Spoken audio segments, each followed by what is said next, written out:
Yes, mbanje kwasuza rero bakunzi ba Beriki TV, reka mbifuriza amahoro ndetse n'ibyishimo. Suza abantu by'umwihariko bari hara mu gihugu cy'Ubufaransa, abantu bari hara mu gihugu cya Canada ndabasuje mwese cyane cyane, abantu bitwa ba Yvette bari hariya mu bihugu by'Iburaya, abantu bese abantu bari aba diaspora muri rusange.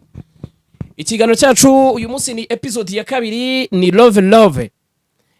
Urukundo n'urukundo rwarayogereye ari urubi ari urwiza. Umunsi rero nazanye umwe mu nzobere barababajwe. Barababajwe rahira iyegereza iyo mikrofone bya bintu byawe. Iyo mikrofone ntabwo mujya kubabaje irimo nagirimo. Abahungu rero nka ba Beriki bafite ikintu cy'urukundo rwabahomye ku mutima, mwihangane ntago ari muri tatu. mufite depression y'urukundo. Mufite depression ra oya iri kugenda ishira. Wari uyifite? Nari nyifite. Twakiri mukobwa tubwira ko depression wenda kumwica mu bantu yenda kwica nawe arimo. Yes, amazina yawe witwa nde? Nitwa FOFO Gold. Ntabwo kuvuga kugira ngo tugusukanze ukanyirabura ngo nakuvuze. Amazina yanjye banyita FOFO Gold. FOFO mujya mwumva akazina bita FOFO Gold. Uyu numwe mu bacuruzi hano muri uyu mujyi. Niho abantu biyubashye, niho abastari bajya kunywera kuri street. Ku muhanda kabisa. Ku muhanda ariko abastari bose niho bajya kunywera cyo kunywa, niho baba bari gufatira akantu guhera saa 11 ubundi baba bafunguye guhera saa 10. Aba hameze neza. Aryo ni he bujye mu twibitsa n'amazina yawe kugira ngo dutangire. Ni hano ku Gisozi munsi ya station nshyashya bari kubaka kutaragera kuri cafe. Naho hafi ku muhanda neza.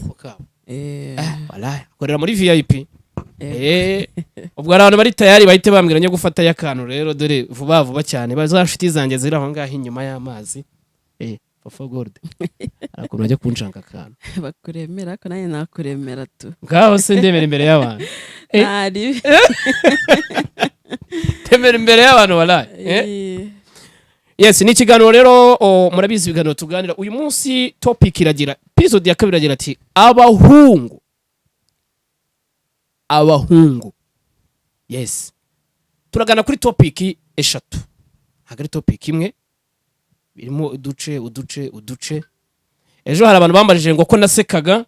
ni hanise tu warutwumvishije audio, bambwiye mu kiganiro ngo kubura wasekaga iki. Twari dusetse nyine kubera impamvu runaka, nawe byari kwihangana byari byanze. Turashaka utubwire ako banaduhana nawe ubwe wasanga byarakubayeho ntago ari kandi gusa. Abahungu b'i Kigali kuki batari kwizerwa mu rukundo? Abahungu b'i Kigali impamvu batizerwa mu rukundo ese reka bubundi bagataho ngaho n'aba diaspora barimo, kuko bavuye i Kigali aba diaspora usigaye avuga ngo ukundana n'umunyarwanda kati ng'abanyarwanda kandi nabari umunyarwanda. Abahungu b'i Kigali muri kubaziza iki muri iyi minsi? Nicyo shaka kumenya. Gusa ntago ari bose ariko abenshi uvuza umuhungu ngo ni bose umwagatikisha bose nkadushyizemo nyine ndaza kwibuka ngi Nyamata. Nje nago navuga bose ariko si ni Kigali gusa, muri rusange mu Rwanda. Abahungu bo mu Rwanda nta nubwo ari muri Afrika, ni mu Rwanda gusa. Nje navuga mu Rwanda ko nibyo mbona. Abahungu bo mu Rwanda benshi harimo abanze gukura amaboko mu mufuka ngo bakore, ahubwo bakeneye bashugamami, abantu bakoze kera bafite ku mafaranga, abakobwa bafite amafaranga beza ba diaspora. Iyo udafite amafaranga na ubungu ho mu Rwanda ngo bafite ikibazo kugira gukunde. Yesu Kristo ni amana n'ugukunze nyine abafite ibyo bashaka guprofita ntago yabyoroshye.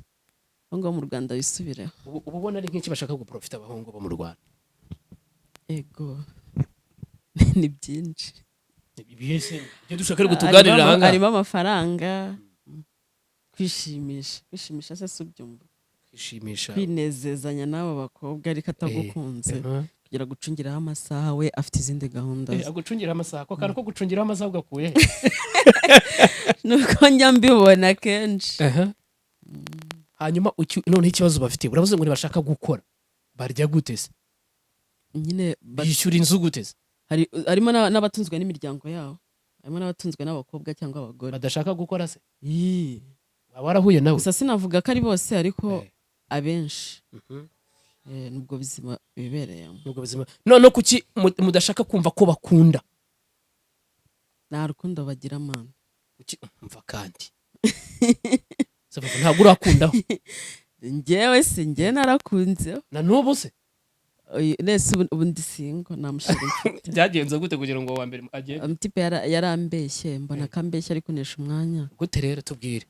reka ceceke tubwire kugira ngo natwe nabashiki bacu bafatireho ingero yarambeshyaga urabona ariko umuntu uba muri mu rukundo naguha umwanya ukabona rero uri guhatiriza kukuvugisha nyine akavuga ari uko umuvugishije ari uko umuhamagaye utamuhamagara ntaguhamagare agahora nyine akubwira ngo ari bize n'akazi ahubwo aba yifite izindi gahunda afite utundi dukobwa ku ruhande ibyo rero nyine nk'umuntu mukuru iyo ubibonye uhita uca isheni ese ntabwo waba warisimbukuruje ukajya ku rwego utariho kandi hari inzego utaye nisimbukuruje gutese kandi ari we wanereze none yatangiye kukwima umwanya guteze nicyo kibazo ahubwo byagenze gute kugira ngo akwime umwanya bivuge tobora byagiye bigabanuka kuki byagabanutse twavuganaga nk'inshuro nk'eshatu ku munsi enye bigera kuri rimwe rya rimwe naryo ni nko mu wuhe mwaka n'uyu wa 2024 arya turi ryari turi muri 2024 mu kwezi kwa 2022 kuva icyo gihe nta muhungu urabona mukundana wapi ndisingo pe ntabwo waba uturuka ahandi se hese hari abakobwa bafite ibibazo mu gihe hano muri uyu mujyi ngo baturuka mu miryango sinzi iyo miryango ngo niba yarababwiye ngo ntimuzashake mujye mushaka mugenda ngo umuhungu ugiye ngo iba ari inyatsi ngo nta kazi ngo n'akazi barara bamwirukaye ntabwo ndi muri abo si bunaba narateye imbere se imbere nyine hari ukuntu baba ushobora gusanga nose n'umugabo waguteje imbere n'urukundo turi ku rukundo biteje imbere ariko urumva iyo uzi kwiteza imbere uba ufitemo n'umugisha kuko ntabwo wakundana n'umuntu ngo abone inyatsi ndashaka no kumenya uwo muhungu wowe mwakundanaga yakuzijije iki we wamujijije iki njyewe ntabwo nzi icyo yanjijije ko ayo makuru ntayo mfite gusa njyewe nuko nabonye atakiye mu mwanya atangaragariza akanyitayeho nkunze njye mbisohokamo none se ko buri singo bivuze yuko nta wundi muhungu wigeze uza mu buzima bwawe ngo agukunde cyangwa waramwanze nagiye mbanga benshi none se ubwo urumva kuba barakwanze wowe bidafite ishingiro ko nawe wanga abandi nagiye mbanga ariko umuntu aza nyine ukabona ntabwo ari tayipe yawe ukavuga ati reka mbe mbyihoreye naniturizemo gake uvuga ko muri abagome ntabwo ari ubugome ni ukwiha igihe cy'umutuzo igihe cy'umutuzo ubu umaze imyaka ingahe wirirwa ukatira abahungu ngo ukene umeze nka wa wundi umwaka n'amezi ibaze n'undi uri gushaka naza akamera uko imana imundinde uzamera nka kuriya ni isomo wakuyemo aho ngaho niri isomo wakuye muri urwo rukundo kuba waritaye ku muntu wakoraga iki muri icyo gihe n'ubundi wari ufite FOFO gold ese ubundi okay ntago akwifuza ubura cyane ntago mbizi ntago nzi ibyo se tuvuga ko nta kanimero ufite nimero ndayifite ariko ntago statika ese waramuborotse kubikunda naramumyutinze hagubaho ubundi naramumyutinze ntago areba stati zanjye ntago azi ibyanjye ubu nanjye sinzi ibyo kubera iki igihe cyabwo cyararangiye ubagarutse ntago wamwemerera ego oya byararangiye ubu gushaka ubu none urashaka boyfriend umeze gute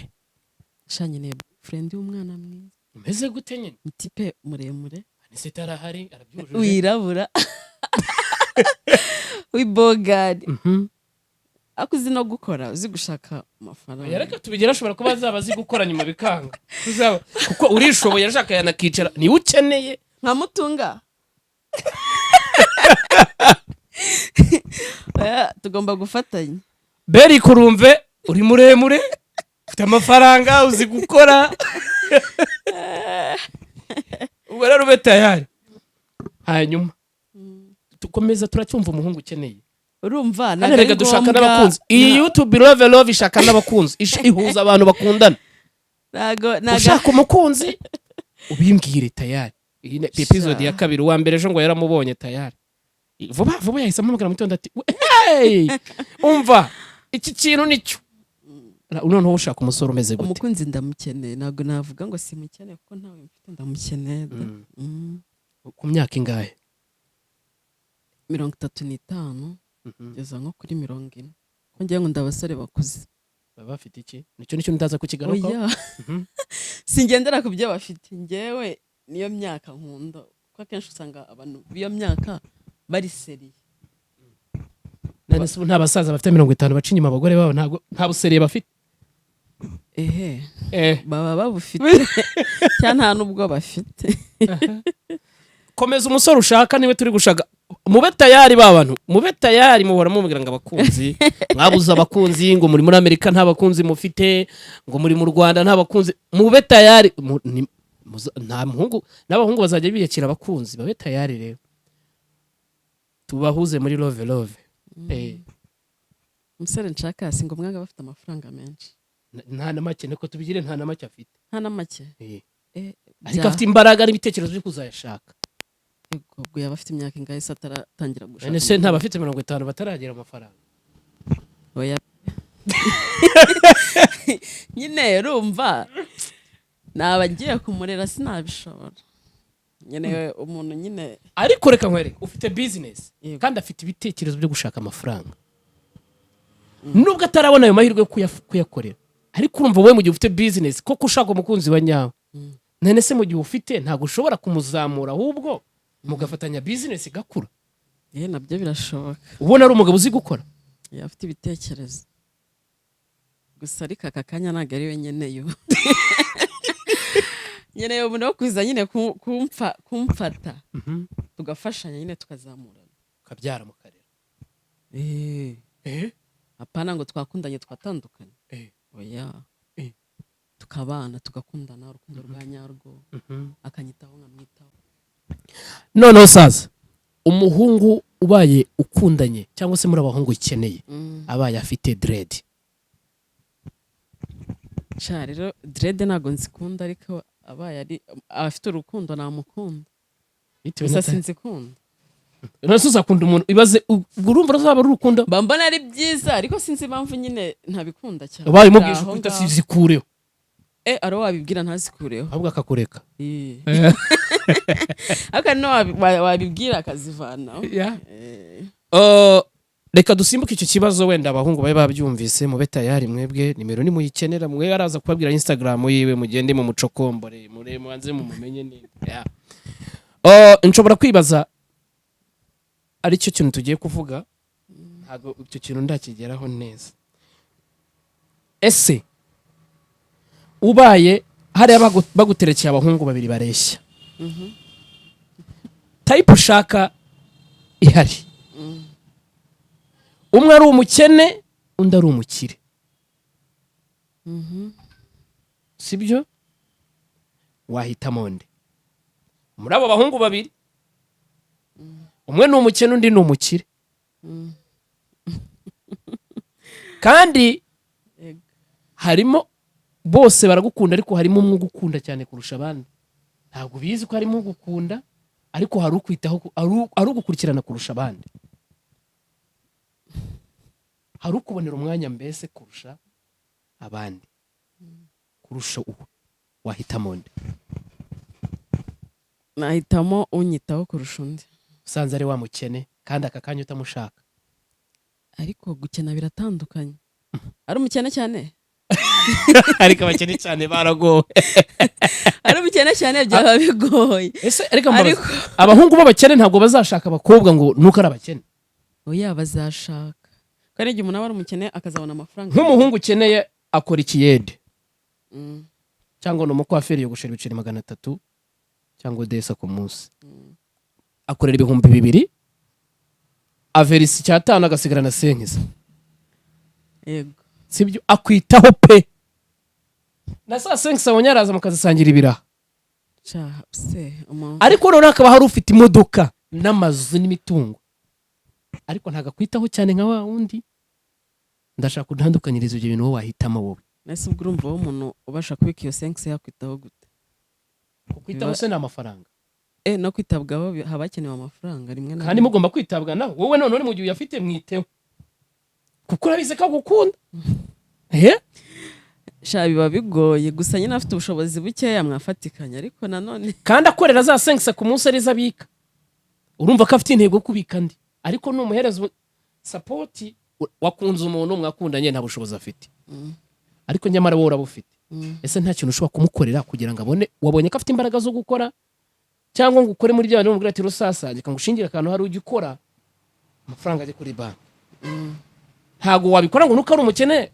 ndashaka kubimbwira wasanga nde ibintu byose bara rero ubimenya wabigezemo njye ndashaka ngo nandukanyirize wasabye umusore kandi abo basore bombi bahuje byose ibyo wasabye barabihuje ariko yogoshera ibiceri 200 averisi cyatanu ku munsi agasigarana 5 ariko hari ufite amazu n'imitungo n'amamodoka wafata nde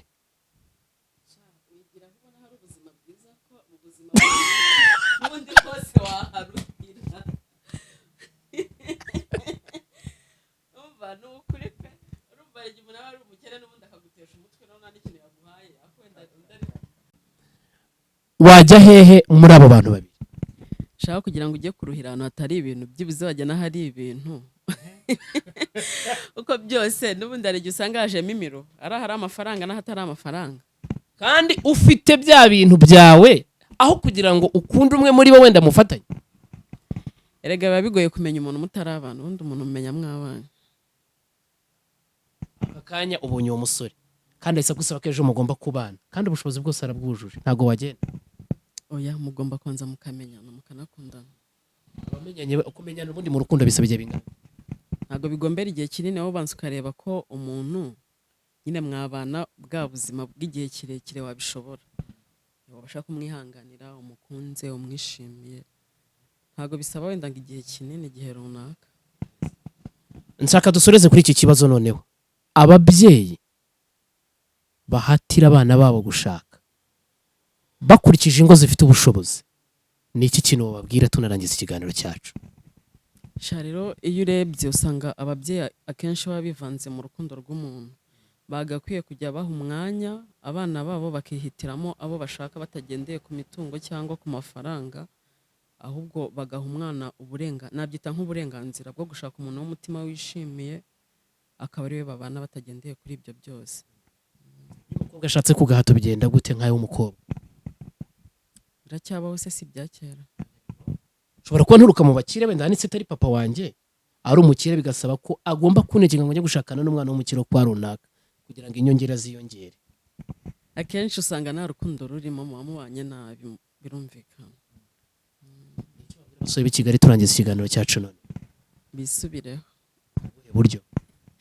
bajye bagira ukuri bagabanye ibinyoma no kubeshya no kugira abakobwa benshi abakobwa se bo bagira ibinyoma abakobwa benshi abasore b'i Kigali usanga bafite abakobwa benshi pe kandi ntago ari byiza bagerageze bagire urukundo n'abasore b'aba diaspora abo ntago nzi bigiye kuri byabo abana beza njya numva ngo n'abana beza ushaka cyose barakiba wasanga ariko uko umusore w'umunyarwanda n'umudiaspora wahitamo iki ntago abse diaspora yes ni season ya mbere episode ya 2 avuze yuko umuhungu yahitamo ari umudiaspora tuzagaruka noneho ku rukundo rw'abadiaspora izaba episode ya 3